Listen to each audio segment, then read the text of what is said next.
Peserta kan? Peserta. Panitia. Peserta.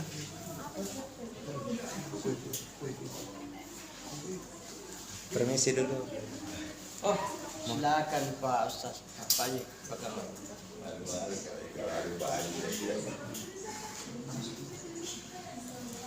Mohon izin sebentar silakan. untuk diabadikan.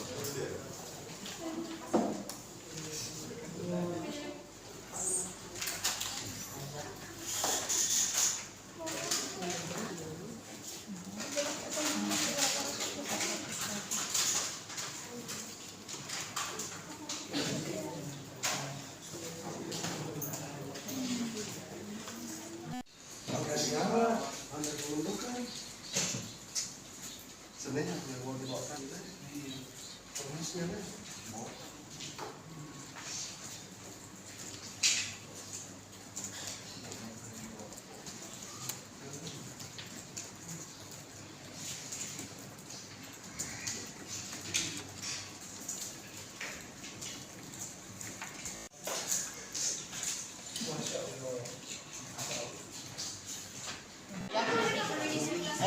Pak ini, ini Pak. Proses akhir print hasil.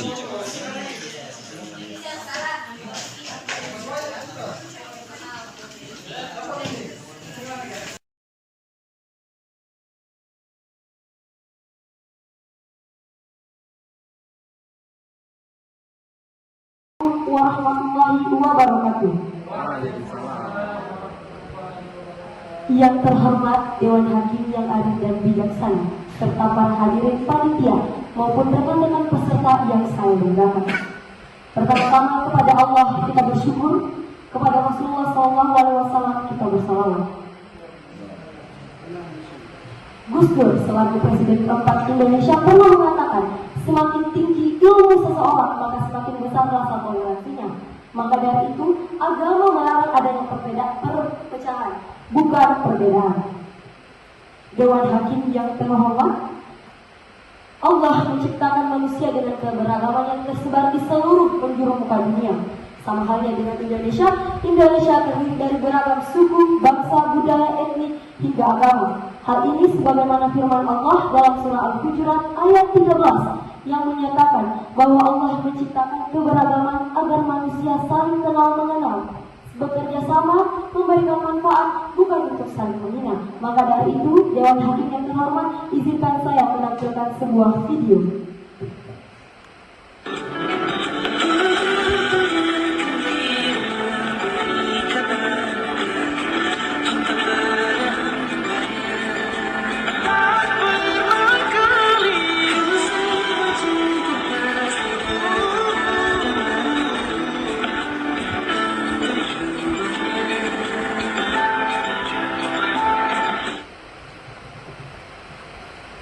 Baik, Dewan Hakim yang terhormat, berdasarkan video tadi dapat kita simpulkan bahwa lakum dinukum waliyadin, untuk agamamu dan untuk agamaku.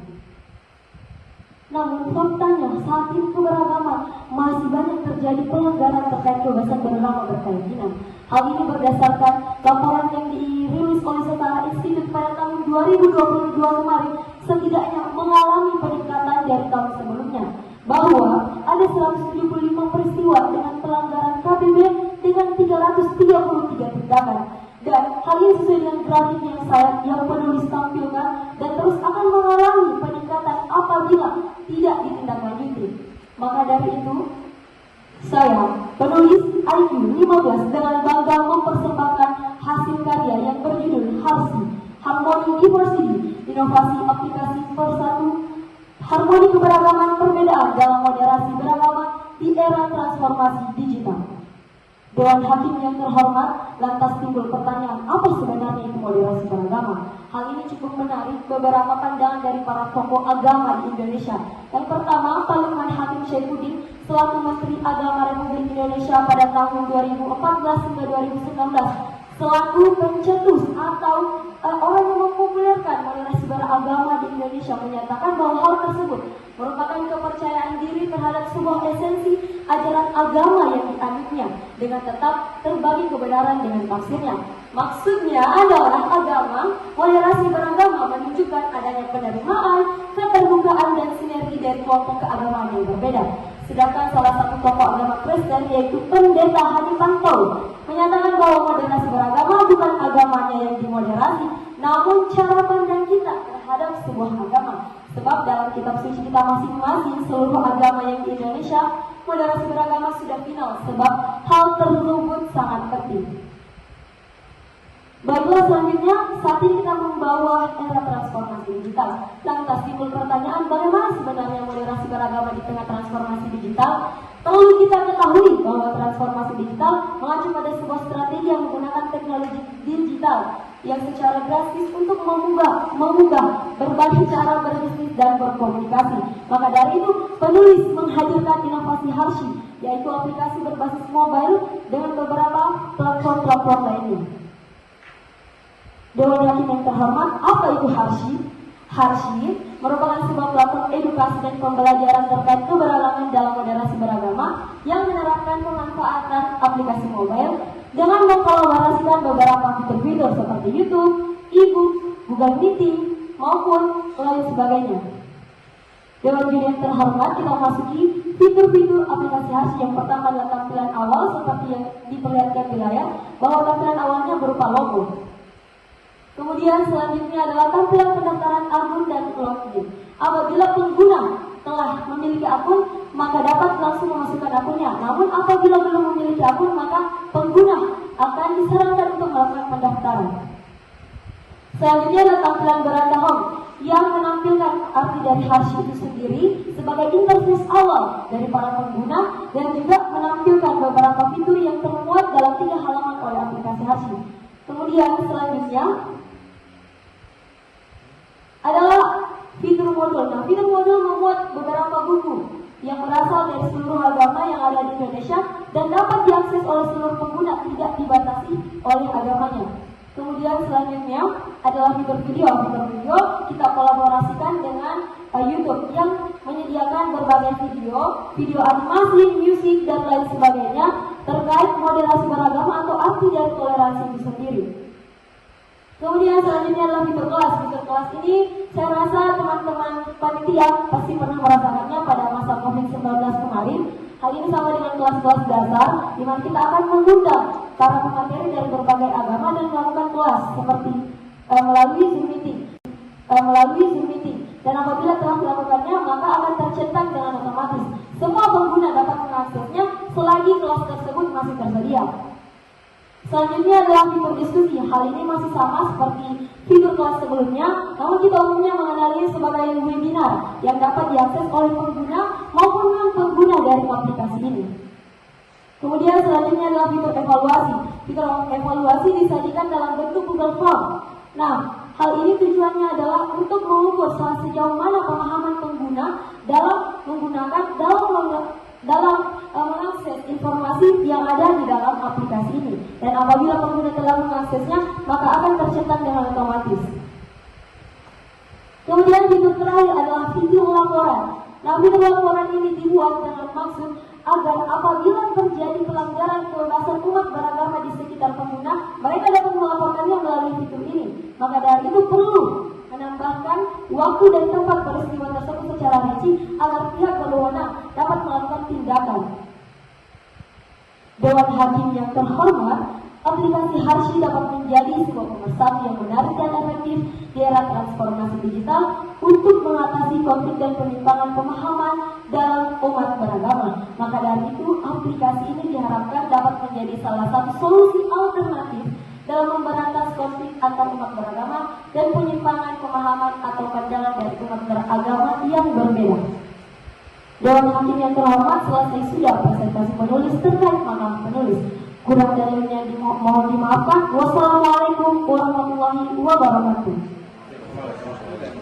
Silakan Dewan Hakim untuk memberikan pertanyaan. Terus ada sedikit sangat Ini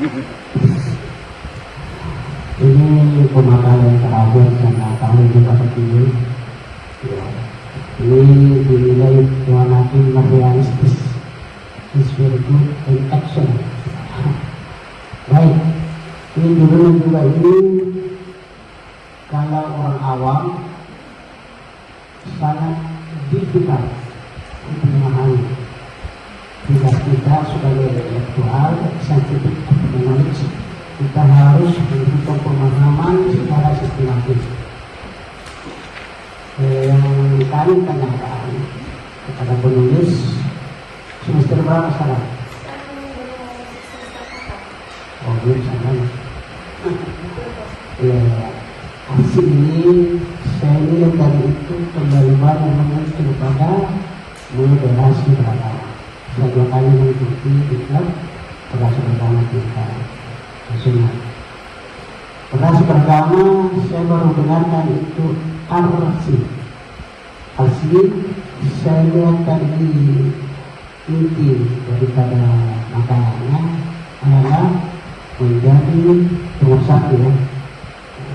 Media nomor 1. Apa termasuk media nomor 1 bangsa Indonesia atau media nomor 1 umat Islam? 1. Yang kedua, buktikan yang ada di sini ya, yang kira-kira bisa dihafal itu ya, surat Al-Hujurat. Berapa itu? Biasa.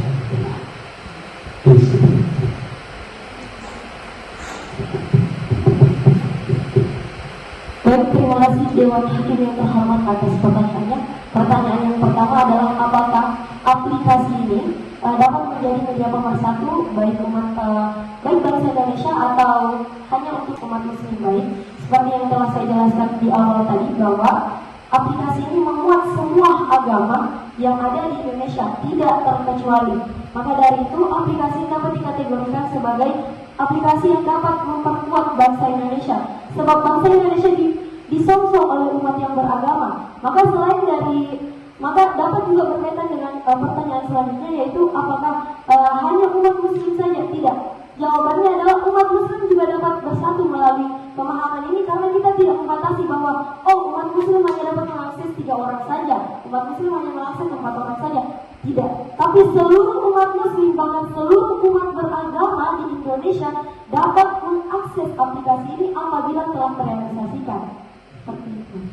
Kemudian terkait dalilnya, mohon maaf, sejujurnya saya belum hafal, namun saya memahami dengan baik maknanya bahwa Allah menciptakan manusia dalam keadaan berbangsa-bangsa, bernegara-bernegara, agar kita saling mengenal, bukan untuk saling menghina. Seperti itu.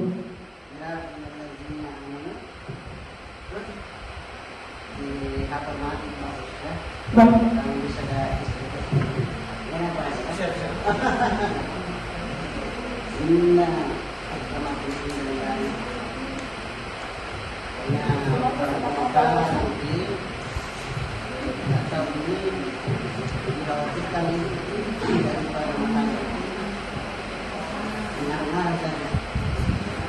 Baru mana yang terakhir? Iya, saya suka cara penyajiannya, buku-buku. Terima kasih, Ustaz. Aplikasi Harsi, apa itu tadi? Harmoni apa?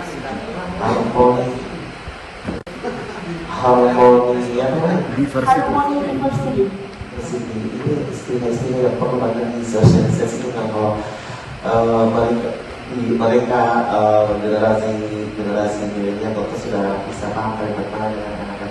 Cuma ini persoalannya bagaimana media-media dakwah seperti ini bisa lebih kuat daya tariknya atau magnetnya kepada generasi-generasi milenial, sehingga yang seperti ini tidak kalah dari aplikasi yang tentunya sangat luar biasa dasarnya pengaruhnya itu game-game. Jadi ini barangkali yang perlu dikaji bagaimana supaya media-media dakwah ini lebih canggih, lebih menghipnotis para pengguna media sosial, sehingga di balik aplikasi-aplikasi itu ada pesan keagamaan yang gitu. Saya sempat berpikir kenapa ya tidak ada yang menciptakan game yang tentunya setara dengan game-game yang sekarang yang lebih kuat daya tariknya, sehingga anak-anak juga bisa masuk ke dalam secara tidak langsung ada pesan dakwah di dalamnya. Itu ya, rata-rata yang saya lihat itu perang. Makanya anak-anak sekarang itu banyak perang.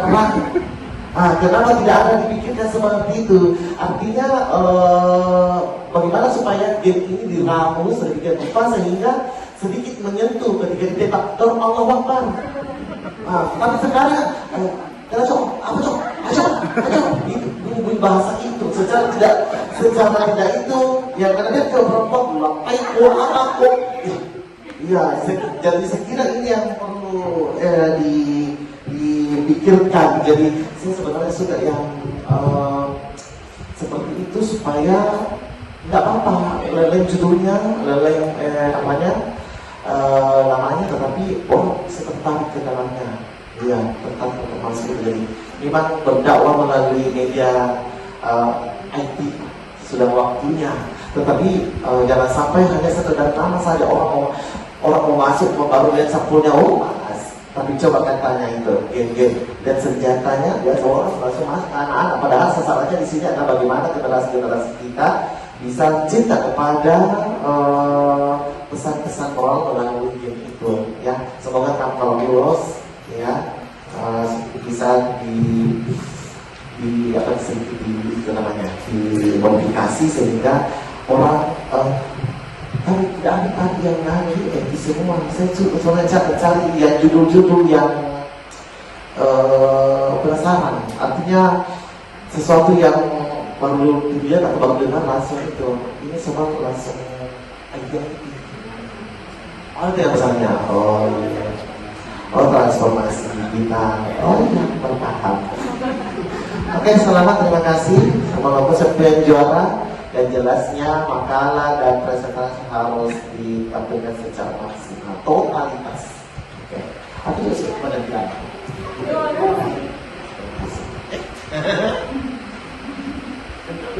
Oke, Closing statement silakan. Baik, terima kasih. Sebelum saya melakukan closing statement, izinkan saya menjawab saran dari salah satu dari tadi. Sejujurnya saat kemarin lomba, saya terpikirkan hal tersebut. Teman-teman mungkin tahu aplikasi Info. Jadi saya berencana ingin membuat sebuah aplikasi yang di mana di dalam itu ada seperti beberapa game lainnya. Jadi tidak hanya satu game saja, tapi membuat beberapa game lain seperti pemecah kasus. Mungkin teman-teman tahu Criminal Cash dan juga permainan lainnya yang menginovasikan ada unsur agamanya di dalam. Namun setelah ditelaah lagi, ini kita fokus sasarannya cuma ke anak-anak. Yang meskipun memang kita tahu bahwa anak-anak saat ini lebih cenderung ke game. Jadi kenapa tidak kita melihatkan inovasi dari game seperti yang Pak Ustadz tadi bilang. Tapi setelah ditelaah, kita bagusnya juga mengambil dulu dari Gen Z, karena saya selaku generasi Z seperti itu Pak Ustadz. Jadi barangkali itu dipikirkan kalau lolos ya. Kemudian tadi beberapa peserta sebenarnya beberapa peserta kan sudah menggunakan IT dan belum semua, tapi kebanyakan komunikasi kalau belum pakai itu. Ya, hanya satu yang ngomongnya seperti itu kan, kalau orang banyak ngomong kita biasa susah toh. Tapi kalau menggunakan media seperti yang satu contoh yang kita dapatkan itu terbantu. Iya, jadi bisa dimanfaatkan lebih banyak dimasukkan materi media begitu. Jadi lebih tertarik visual. Kalau ini namanya mulut biasa mulanya dari bola mata melihat langsung diolah oleh otak, kemudian Oke. Baik, terima kasih. Selanjutnya izinkan saya untuk menyampaikan closing statement. Jadi Allah menciptakan perbedaan bukan untuk perpecahan. Maka dari itu, marilah kita bersama-sama merangkul umat yang ada di samping kita. Izinkan saya menyampaikan sebuah santun. Naik sepeda ke Belopa, jangan lupa singgah di pasar Belopa. Keyakinan boleh berbeda asal tidak menjadi pemecah belah. Terima kasih.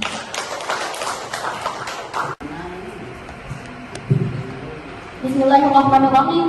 Assalamualaikum warahmatullahi wabarakatuh. Waalaikumsalam warahmatullahi wabarakatuh. Yang terhormat Dewan Hakim yang arif dan bijaksana, yang saya hormati Bapak Ibu serta teman-teman peserta yang sempat hadir pada kesempatan kali ini. Alhamdulillahirabbil alamin wassalatu wassalamu ala asyrafil anbiya'i wal mursalin sayyidina Muhammadin wa ala alihi wa ashabihi ajmain wa man tabi'ahum bi ihsan ila yaumiddin, amma ba'du.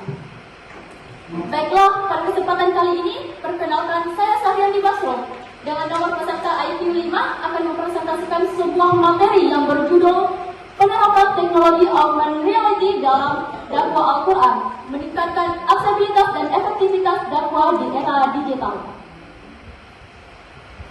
Seperti yang kita ketahui, di era digital sekarang ini, teknologi sudah menjadi bagian yang tak terpisahkan dari manusia, baik itu berupa handphone, laptop, tablet, maupun proyektor ini juga termasuk dalam teknologi. Dan saya yakin semua orang yang ada dalam ruangan ini pasti pernah menggunakan yang namanya teknologi. Betul tidak? Teknologi itu memudahkan manusia dalam kesehariannya. Nah, salah satu teknologi yang menarik untuk dikembangkan adalah augmented reality atau yang biasa disingkat dengan AR. Sebenarnya teknologi ini itu sudah ada dan sudah dikembangkan, namun masih berfokus pada hal-hal duniawi saja. Oleh karena itu, saya berharap akan digunakan ATM, Amati Tiru Modifikasi, untuk mengembangkan teknologi AR ini dalam penyebaran dakwah di era digital seperti sekarang ini. Lalu, apa sih augmented reality itu?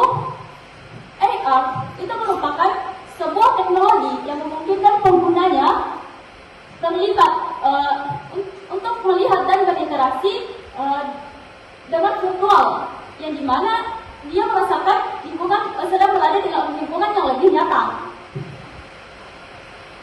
Komponen dari augmented reality itu ada dua, yang terdiri dari perangkat keras dan perangkat lunak. Augmented reality itu bertujuan untuk menyampaikan konten secara lebih nyata. Nah, dengan adanya AR ini, saya berharap itu dapat dikembangkan untuk penyebaran dakwah di era digital seperti sekarang ini. Lalu, apa itu dakwah Al-Quran?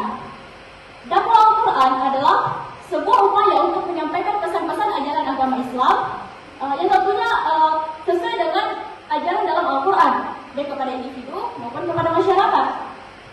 Yang dimana tujuannya adalah mengajak kepada kebaikan, kebenaran, serta ketaatan kepada Allah Subhanahu wa Ta'ala.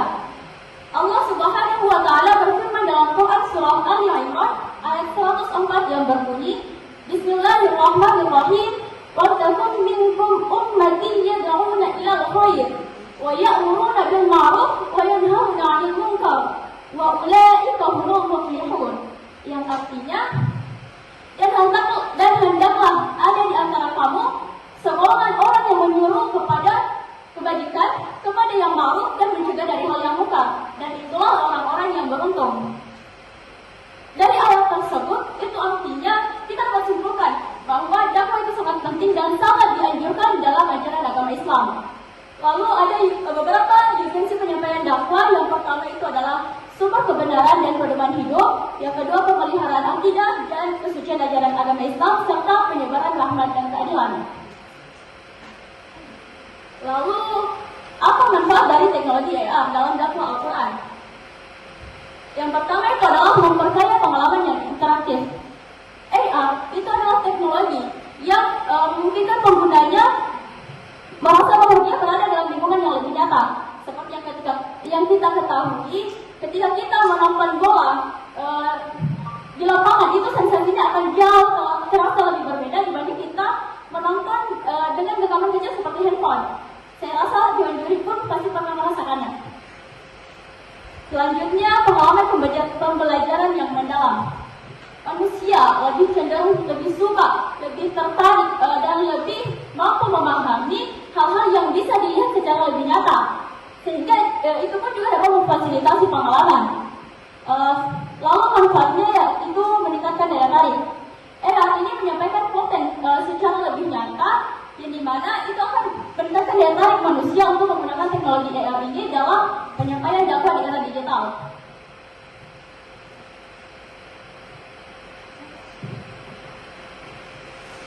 Manfaat selanjutnya adalah menjangkau audiens yang lebih luas. Saya berikan satu contoh. Ketika Ustadz A berceramah di Makassar dan saya berada di Australia, dengan menggunakan teknologi AR ini saya bisa melihat secara lebih nyata bahwa saya berada di lingkungan tersebut, melihat ceramah tersebut secara lebih nyata. Selanjutnya adalah memperkuat komunitas dan koneksi global. Dengan pengembangan AR ini, itu sudah dapat dipastikan dapat membuat dan memperkuat komunitas sehingga akan adanya dihapus batasan-batasan global sehingga siapapun dapat menjangkaunya kapanpun dan dimanapun. Dan yang terakhir adalah memberikan pengalaman yang inovatif. Dengan AR ini membuat daya tarik tersendiri, memungkinkan seseorang untuk tertarik menggunakan hal-hal yang baru yang belum pernah mereka gunakan sebelumnya. Selanjutnya adalah implementasi teknologi AR dalam dakwah di era digital. Nah, melalui penggunaan aplikasi AR, pengguna dapat terlibat dalam pengalaman interaktif yang memungkinkan mereka untuk mengeksplorasi ayat-ayat Al-Quran dengan cara yang belum pernah mereka alami sebelumnya. Teknologi AR juga melibatkan partisipasi masyarakat dalam dakwah Al-Quran. Lalu ada beberapa tantangan teknologi AR dalam dakwah Al-Quran. Yang pertama itu adalah infrastruktur yang harus betul-betul memadai. Yang kedua, kualitas konten yang harus betul-betul berkualitas dan harus sesuai dengan ajaran-ajaran dari agama Islam. Dan yang terakhir adalah dukungan dan pemahaman masyarakat yang harus ada. Lalu ada beberapa peluang ke depan dalam penggunaan teknologi AR dalam dakwah Al-Quran. Yang pertama itu jangkau generasi digital. AR itu menawarkan pengalaman yang interaktif dan menarik sehingga itu sesuai dengan gaya hidup generasi digital seperti sekarang ini. Yang kedua adalah meningkatkan keterlibatan dan interaksi. Dengan adanya AR itu menawarkan pengalaman interaktif sehingga memungkinkan pengguna dari AR itu lebih memahami spiritual yang lebih mendalam. Yang ketiga, inovasi dalam konten dakwah, dan yang terakhir adalah pengembangan aplikasi berbasis AR. Apabila aplikasi berbasis AR ini sudah dikembangkan, itu dapat membuat peluang bagi pengembang dari sebuah teknologi untuk menciptakan teknologi yang lebih canggih, yang lebih intensif, yang lebih interaktif dalam menyebarkan ajaran agama Islam. Baik, itu presentasi saya kembalikan kepada Dewan Hakim.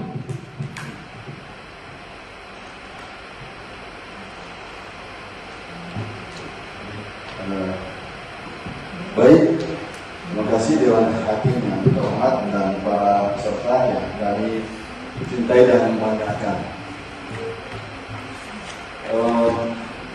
Ini juga untuk pertama kalinya saya mendengar yang disebut dengan IR ini. Ya, ini pertama kali saya mendengar. Seperti Muhaimin yang ditanya oleh Gibran. Lalu kemudian dia berkata, saya tidak tahu. Iya. Nah, tapi saya ingin menghubungkan antara teknologi informasi dengan segala turunannya, dengan kemampuan nalar manusia untuk menyaring atau memiliki critical thinking terhadap apa yang dilihat dan apa yang didengarnya. Misalnya, penulis dengan bangga itu memperkenalkan tentang teknologi ini dan hubungannya dengan dakwah. Pertanyaannya kemudian, dalam komunikasi ada yang disebut dengan hegemoni. Hegemoni itu adalah sesuatu yang kita lihat, kita dengar, kita rasakan, masuk dalam alam bawah sadar kita, lalu mempengaruhi cara kita berpikir dan cara kita berperilaku tanpa kita sadari. Pemanfaatan teknologi ini, bagaimana cara menyaringnya, terkait dengan misalnya konten-kontennya. Karena kadang ada prinsip dalam informasi itu adalah bad news is a good news. Nah, Misalnya, tampilan dari aplikasi ini begitu menarik, interaktif. Lalu kontennya itu berisi ajakan tentang terorisme, tentang radikalisme, tentang kebencian dan lain-lain. Dihubungkan dengan literasi masyarakat yang masih rendah, yang lebih melihat kulitnya daripada isinya, itu kira-kira bagaimana mengatasi tantangan itu?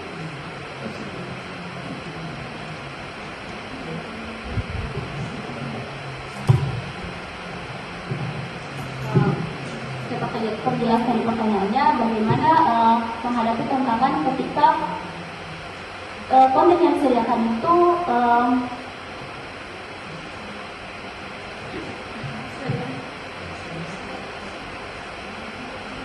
Tadi kan dipaparkan bahwa IR ini itu sangat mendukung sebagai media dakwah yang efektif dan interaktif karena tampilan dan personanya. Nah, bagaimana cara mengatasi ketika persona layarnya aplikasi ini lebih menarik dan itu mempengaruhi alam sadar masyarakat atau jamaah, sementara isi dari yang disampaikan itu adalah hal-hal yang sifatnya tentang radikalisme, tentang terorisme, tentang pandangan keagamaan yang eksklusif dan lain-lain sebagainya. Ini saya agak-agak tinggi bahasanya ini karena dia juga menggunakan istilah IR yang kira-kira bagaimana itu cara mengatasinya itu. Sementara masyarakat kita itu cenderung menerima tanpa kemampuan memverifikasi. menurut saya dalam penggunaan AR, dalam penerapan AR itu harus betul-betul kontennya itu sesuai dengan ajaran agama Islam, tidak boleh bertentangan sehingga hal yang tadi Bapak katakan itu dapat dicegah. Idealnya begitu. Tapi kan orang bebas memanfaatkan itu, termasuk kelompok-kelompok yang menyebarluaskan pandangan-pandangan yang radikal dan lain-lain. Bagaimana mengatasi itu?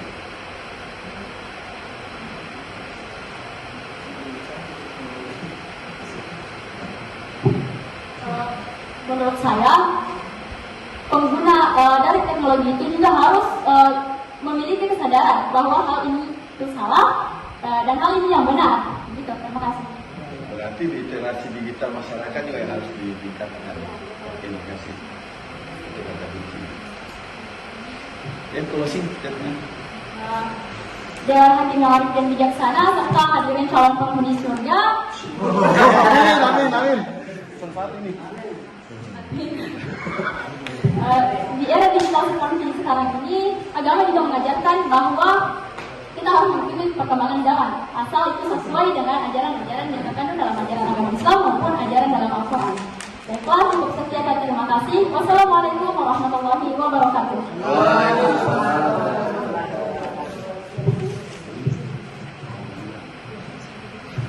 Terima kasih. Silahkan. Atas nama Muhammad Tarkun Syauti dengan nomor peserta IQ 14 mempresentasikan karya tulis ilmiah yang berjudul memanfaatkan media sosial untuk dakwah yang berkualitas. Yang pertama yang perlu kita ketahui itu apa itu media sosial. Media sosial sendiri pada dasarnya adalah bagian dari pengembangan internet. Kehadiran beberapa dekade lalu telah membuat media sosial dapat berkembang dan bertumbuh secara luas dan cepat seperti sekarang. Hal inilah yang menjadikan semua pengguna yang tersambung dengan koneksi internet dapat melakukan penyebaran informasi atau konten kapanpun dan dimanapun. Definisi media sosial sendiri menurut Dave Kerpen dalam bukunya yang bertajuk Likeable Social Media yang terbit pada tahun 2011 mengemukakan bahwa media sosial memiliki definisi sebagai suatu tempat, kumpulan gambar, video, tulisan, hingga hubungan interaksi dalam jaringan, baik itu antar individu maupun antar kelompok seperti organisasi. Terkait dengan kehidupan keagamaan, dengan munculnya internet dan sosial media, referensi ilmu keagamaan menempatkan internet sebagai rujukan. Dengan internet, referensi ilmu keagamaan menjadi lebih terbuka. Tentunya, masyarakat urban milenial yang memiliki pemikiran terbuka dan rasional menjadikan internet sebagai alternatif sumber ilmu. Nah, sebelum saya lanjut mengapa harus dakwah di media sosial, pertama-tama saya akan menjelaskan apa itu dakwah. Dakwah merupakan istilah dalam bahasa Arab yang artinya adalah ajakan. Dakwah merupakan suatu kegiatan yang memiliki sifat menyerukan, mengajak, serta memanggil manusia untuk beriman serta taat pada Allah, Tuhan semesta alam, sesuai dengan akidah, akhlak, serta syariat Islam dengan penuh kesadaran dan segala terencana. Tujuan utama dari dakwah adalah untuk dapat mencapai kebahagiaan yang ada di dunia serta di akhirat. Dakwah menurut ahli itu sendiri berakar pada kata dakwah tadi yang artinya adalah mengajak atau menyerukan. Secara terminologis, pengertian dakwah ialah mengajak ataupun menyeru pada manusia agar menempuh kehidupan di jalan Allah sesuai dengan sabda Allah dalam Quran surah An-Nahl ayat 125 yang artinya, serulah oleh kalian semua umat manusia pada jalan Tuhanmu dengan hikmah, nasihat baik, serta berdebatlah dengan mereka dengan cara yang baik. Quran surah An-Nahl ayat 125. Nah, mengapa harus dakwah di media sosial? Karena jumlah pengguna internet di Indonesia sangat besar, dan sebagian besar pengguna internet dan media sosial adalah net generation atau generasi yang lahir seiring tumbuh dan berkembangnya teknologi. Kemajuan teknologi digital dan penggunaan media sosial yang semakin banyak menimbulkan implikasi sosial di masyarakat. Dampak positifnya diantaranya kemudahan mencari informasi, bergabung dengan komunitas, serta melakukan aktualisasi diri melalui media sosial. Sementara dampak negatifnya seperti merebaknya berita bohong atau hoax, pornografi, cyberbullying, termasuk ujaran kebencian, dan lain sebagainya. Nah, jumlah pengguna internet di Indonesia menurut laporan We Are Social menyebutkan pada tahun 2020 ada 175,4 juta pengguna internet di Indonesia. Dibandingkan dengan tahun sebelumnya, ada kenaikan 17% atau 25 juta pengguna internet. Berdasarkan total populasi Indonesia yang berjumlah 270,1 juta jiwa, 64% setengah penduduk Indonesia telah merasakan akses ke dunia maya. Adapun medsos yang paling banyak digunakan dari paling teratas adalah YouTube, WhatsApp, Facebook, Instagram, Twitter, Line, FB Messenger, LinkedIn, Pinterest, WeChat, Snapchat, Skype, TikTok, Tumblr, dan Reddit. Nah, pakai semua foto Bali. Generasi muda dapat mengambil peluang strategis dalam melakukan dakwah Islamiyah yang ramah, toleran, dan damai. Generasi muda dapat terlibat aktif dalam gerakan keagamaan yang berbasis sosial media. Kegiatan dakwah Islam perlu menyesuaikan dengan konteks kekinian generasi sekarang. Karakteristik generasi muda yang berpikir positif, produktif, kreatif, percaya diri, bersemangat, siap dengan perubahan, lebih banyak menghabiskan waktu dengan gawai atau ponsel pintar, dan terkoneksi internet, memiliki potensi menjadi agen dakwah yang inovatif. Nah, tentunya dalam berdakwah kita memerlukan strategi. Strategi pertama adalah dengan memproduksi konten-konten dakwah yang bermanfaat dan menunjukkan Islam yang damai. Kalangan pemuda tidak boleh hanya menjadi penikmat, penonton, dan penyebar konten-konten media sosial, namun harus mampu memproduksi konten positif untuk berdakwah. Dan yang kedua, konten haruslah menarik. Kemasan konten menjadi hal yang penting. Seberapa bagus pun isi konten, kalau tidak dikemas dengan menarik, pasti orang tak akan membaca atau melihatnya. Dan yang ketiga adalah kesesuaian dakwah dengan situasi dan kondisi yang sedang terjadi. Aktivitas dakwah haruslah responsif, memperhatikan isu-isu terkini yang sedang tren, dan harus konsisten dalam membuat konten-konten dakwah. Adapun strategi terakhir adalah adanya sinergi antar komunitas atau ormas untuk membentuk para juru dakwah yang berstandar. Harus ada dai atau juru dakwah yang berstandar di ormas. Ormas akan menjadi garantor atau memberi garansi para dai-nya. Juga sinergi antar ormas untuk saling menguatkan dalam integrasi. Nah, ketika dakwah di media sosial menurut keputusan Ijtima Ulama Komisi Fatwa MUI se-Jawa Timur tentang etika pada tanggal 27 Juli 2022 bertepatan dengan tanggal 27 Zulhijjah 1943 Hijriah, memutuskan bahwa dakwah Islam pada dasarnya merupakan investasi dari ajaran Rasulullah yang bertujuan mengajak kepada kebaikan, memberikan rahmat kepada seluruh alam, dan menghindari cara-cara komunikasi yang bertolak belakang dengan ajaran Islam. Oleh karena itu, para juru dakwah dan mubalik, utamanya di era digital ini, harus memperhatikan etika dakwah dengan ketentuan sebagaimana. Yang pertama, menebar kebencian meskipun dengan alasan dan tujuan tabligh, ceramah, atau amar ma'ruf nahi munkar, hukumnya haram. Yang kedua, menghina personal atau kelompok lain meskipun dengan alasan dan tujuan tabligh, ceramah, atau amar ma'ruf nahi munkar, hukumnya haram. Dan yang ketiga, menyerang ideologi negara dan membahayakan keutuhan NKRI meskipun dengan alasan dan tujuan tabligh, ceramah atau amar ma'ruf nahi munkar hukumnya haram karena akan memicu perpecahan dan menimbulkan mudarat di tengah kehidupan berbangsa dan negara. Dan yang terakhir, dalam rangka amar ma'ruf nahi munkar tetap harus mengedepankan kondusivitas dan stabilitas umum, bahkan sampai pada jenis nasihat. Dengan tegas pun harus dipastikan bahwa hal ini tidak sampai menimbulkan dampak negatif pada masyarakat umum. Sebagai kesimpulan, dalam era digital ini media sosial telah menjadi orang penting bagi dakwah Islam yang ramah, toleran, dan damai. Penggunaan media sosial sebagai platform dakwah menawarkan peluang besar untuk mencapai audiens yang lebih luas, terutama di kalangan generasi milenial yang dominan menggunakan internet dan media sosial. Penggunaan media sosial dalam berdakwah membuka peluang besar untuk menyebarkan ajaran Islam secara efektif di era digital dengan mengikuti strategi yang tepat dan memperhatikan etika berdakwah. Para penyebar dakwah dapat memanfaatkan media sosial sebagai alat yang kuat untuk mencapai tujuan dakwah Islam yang damai, toleran, dan bermanfaat bagi masyarakat luas. Sekian dari saya. Assalamualaikum warahmatullahi wabarakatuh. Salam.